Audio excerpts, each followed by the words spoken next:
Secure Criminal Psychology Unit, Löwenströmska Hospital. The steel gate closes behind the new doctor with a heavy clang. The metallic echo pushes past him and continues down the spiral staircase. Anders Rönn feels a shiver run down his spine when everything suddenly goes quiet.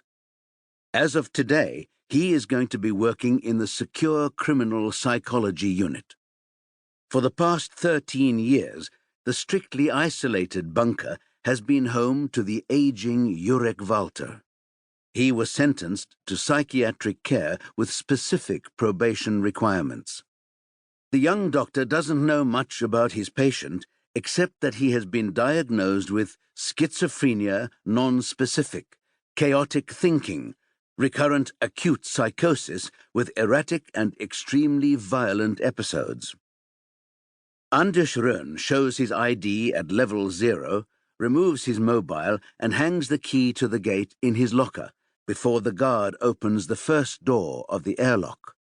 He goes in and waits for the door to close before walking over to the next door. When a signal sounds, the guard opens that one too. Anders turns round and waves before carrying on along the corridor towards the isolation ward's staff room. Senior consultant Roland Brulin is a thick-set man in his 50s with sloping shoulders and cropped hair.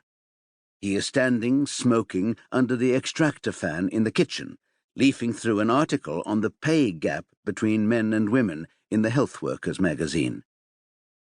"Jurek Walter must never be alone with any member of staff," the consultant says.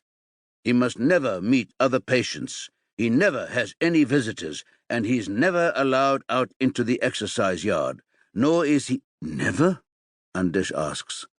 "Surely it isn't permitted to keep someone—" "No, it isn't," Roland Brulin says sharply. "So what's he actually done?"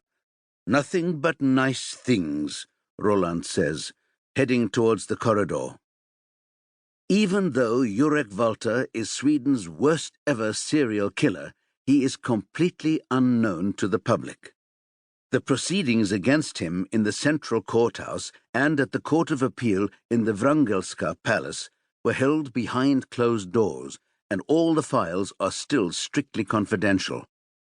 Anders Rönn and senior consultant Roland Brulin pass through another security door, and a young woman with tattooed arms and pierced cheeks winks at them. "Come back in one piece," she says breezily. "There's no need to worry," Roland says to Anders in a low voice. "Jurek Walter is a quiet, elderly man. He doesn't fight, and he doesn't raise his voice. Our cardinal rule is that we never go into his cell.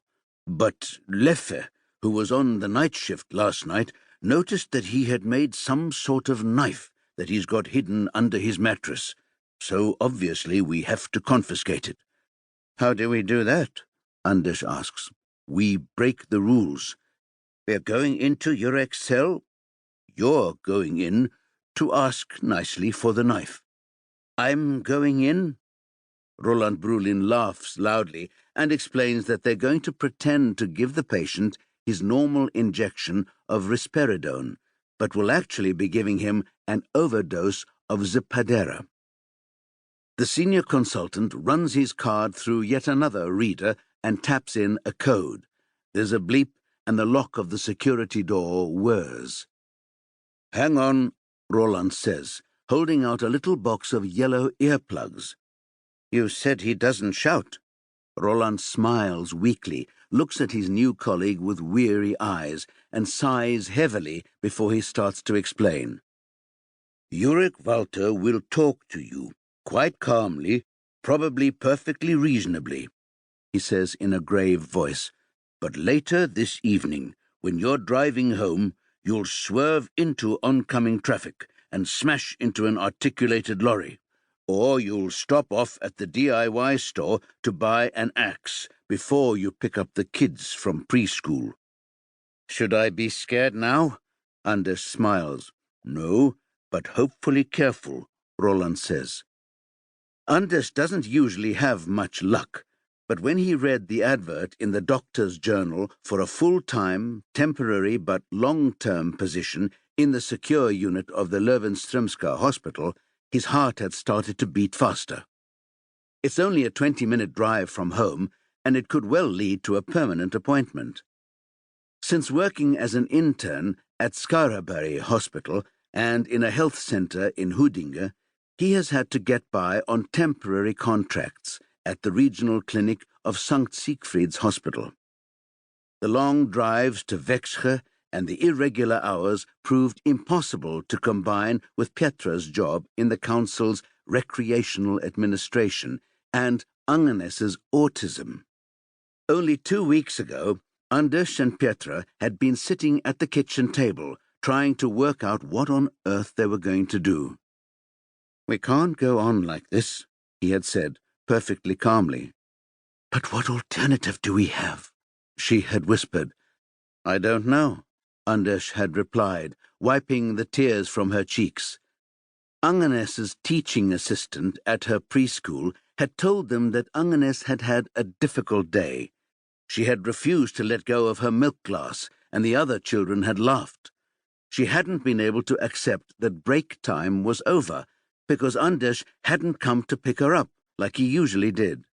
He had driven straight back from Växjö, but hadn't reached the preschool until 6 o'clock. Agnes was still sitting in the dining room with her hands round the glass.